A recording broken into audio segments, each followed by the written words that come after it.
बहू का तकिया कलाम। सिद्धि की एक आदत थी। उसे इंग्लिश के शब्दों को अपनी हर बात के बीच में बोलने का बड़ा शौक था, खास तौर से स्टॉप। स्टॉप मम्मी जी, ये क्या कर रही हैं? बिल्कुल स्टॉप हो जाइए।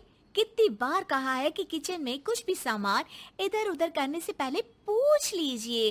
अरे क्या स्टॉप स्टॉप करती रहती है। तेरा बस चले तो पूरी दुनिया स्टॉप करा दे। और हाँ, सामान इधर उधर नहीं, मैं बस ये देख रही थी कि चीनी कहाँ है। चाय पीने की तलब थी। स्टॉप मम्मी जी, अब ये मत बोलिए कि आपको ये भी नहीं पता कि किचन में चीनी कहाँ होती है। सास को सिद्धि की बात बिना सर पैर की लगती है। वो उससे बहस नहीं करना चाहती, सो वहां से निकल जाती है। सिद्धि कमरे में। स्टॉप, मैं कहती हूँ बिल्कुल स्टॉप। मैंने कहा बिल्कुल स्टॉप। नहीं करता स्टॉप बिल्कुल। अरे यार, बिजली की वायर जोड़ रहा था, तुमने स्टॉप होने के लिए बोला और ये देखो क्या हुआ, करंट लग गया। अब करंट लगने पर चिल्ला रहा हूँ तो भी स्टॉप। अरे चाहती क्या हो तुम? स्टॉप, मैं क्या चाहती हूँ? अरे अब कैसे स्टॉप हो जाऊं? मेरा मतलब है स्टॉप स्टॉप। सिद्धि फिर चली जाती है सब्जी वाले के पास। भैया, वो बैंगन किलो और आलू 5 किलो। Stop stop.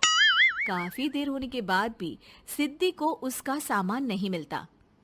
क्या है भैया, कब से बोल रही हूँ आलू 5 किलो, बैंगन 2 किलो, फिर दे क्यों नहीं दे रहे हो? भैया स्टॉप।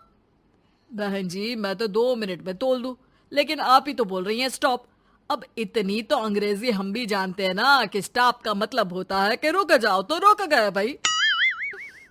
अरे यार, क्या लोग हैं। स्टॉप। अरे तोलो तोलो चलो। किसी तरह सामान लेकर सिद्धि घर आती है, जहां वो देखती है कि ढेर सारे मेहमान बैठे होते हैं। सिद्धि आते ही जोर से चिल्लाती है, स्टॉप! आप यहाँ सब कैसे? अरे अब कैसे स्टॉप हो जावे बहू, जितना आना था आ गए हम। अब हाँ बैठिए ना। सासू माँ, आप बात करिए, मैं चाय बनाकर ला रही हूँ। सभी बात करने में लग जाते हैं कि तभी सिद्धि किचन से निकल कर आ जाती है। Stop stop. अरे क्या खाएंगे आप लोग? पकौड़ी बना दूं या चीला, या फिर इडली बना दूं? अरे जो मर्जी बना दो, बस ले आओ जल्दी से बहू, इन लोगों को निकलना है, कोई जरूरी बात करने आए हैं। अच्छा स्टॉप। सिद्धि स्टॉप वाला अपना तकिया कलाम बोलकर निकल जाती है, लेकिन थोड़ी देर बाद जब वो कमरे में चाय नाश्ते के साथ आती है तो जरूरी बात हो गई आप लोगों की, या मेरे डर से शांत हो गए कि चुप हो जाओ, सिद्धि आ गई है। बोलिए ना। बस जैसे ही सिद्धि ने कहा बोलिए ना, घर में चकर पकर की आवाज गूंजने लगती है। अरे तुम स्टॉप क्या बोल कर गई, सभी शांत हो गए, अब बात शुरू करेंगे। हाँ भाई बहू, तुम वो स्टॉप बोल कर गई तो हम लोगों को लगा कि शायद तुम भी सुनना चाहती हो कि हम लोग क्या बात कर रहे हैं। फिर जो मेहमानों की बात शुरू होती है वो घंटों बीत जाते हैं, चलती ही रहती है। अरे तेरे स्टॉप के चक्कर में दोपहर हो गई, अब जाकर सबके लिए जा खाना बना कर लिया। तभी स्टॉप नहीं बोला होता तो अब तक बात खत्म हो चुकी होती। बेचारी सिद्धि करती भी क्या, खुद के स्टॉप बोलने की आदत से खुद ही परेशानी मोल लेती है। आप लोग खाना खाकर जाइए, हाँ मैं जा रही हूँ बनाने। मम्मी जी, लेकिन स्टॉप, मैं ना खाना बना कर लाती हूँ। सिद्धि सबको खाना खिलाकर विदा करती है। पूरी तरह से थक चुकी सिद्धि शाम को पार्क में वॉक करने जाती है। स्टॉप यार, आज तो मैंने बहुत खा लिया, पेट लग रहा है कि फट ही जाएगा। सहेली एक जगह खड़ी होकर सिद्धि की बातें सुनती है। सिद्धि उसे दिन भर की सारी बातें कहती हैं। स्टॉप यार स्टॉप, चल मैं घर जा रही हूँ। सोचा था थोड़ा वॉक कर लूंगी, पेट हल्का हो जाएगा। सारा दिन काम कर कर के थक भी गई थी, लेकिन यार तेरे कारण बस खड़ी ही रह गई। वैसे तो पार्क करने क्या आई थी? और यार बड़ी अजीब लड़की है, मैंने कितनी बार बोला कि मैं वॉक पर आई थी, लेकिन तू स्टॉप स्टॉप बोलकर रोक लेती थी मुझे। यार प्लीज अब तू जा, मैं वॉक करके ही घर जाऊंगी।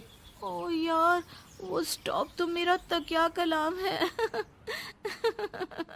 घर के सभी लोग सिद्धि के स्टॉप से परेशान थे। वे कभी उसके बोलने पर स्टॉप हो जाते तो मुसीबत आ जाती, कभी नहीं होते तो भी मुसीबत आ जाती। अरे मैं तो इस बहू के तकिया कलाम से परेशान हो गई हूँ। अरे कोई तो उसकी ये आदत हटाए। देखो माँ, ये जो आदत होती है ना, जब तक खुद की जान पर न बन जाए आदत छूटती नहीं। अरे उसकी जान पर बनाए उससे हमें क्या, हम लोगों के लिए तो ये परेशानी का कारण बनती ही जा रही है। उधर सिद्धि खुद सोचती है, अरे यार, पहले बाजार से देर, फिर दिन का सारा खाना, और फिर पार्क में मैं टहल भी नहीं पाई। क्या करूं? इस तकिया कलाम के कारण मैं खुद ही परेशानी झेल लेती हूँ।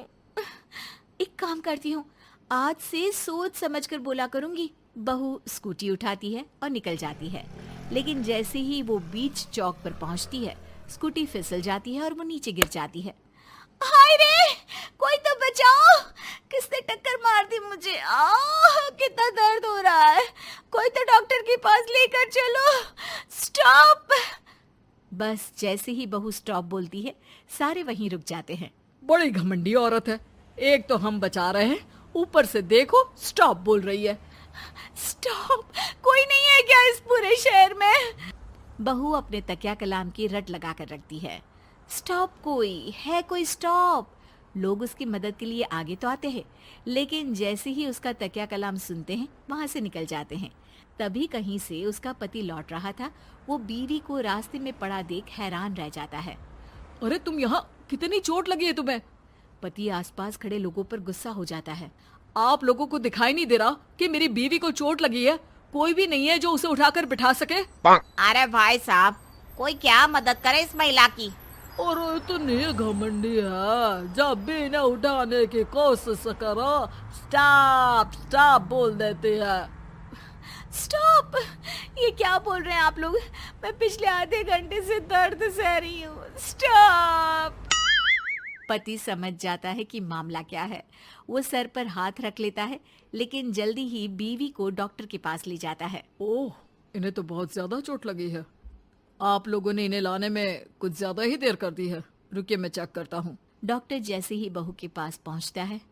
हाँ तो मैम, कहाँ चोट लगी है आपको? यहाँ? स्टॉप! डॉक्टर देखते देखते अचानक रुक जाता है। अब भी स्टॉप? अरे नहीं नहीं डॉक्टर साहब, अब तो सपने में भी स्टॉप नहीं बोलूंगी।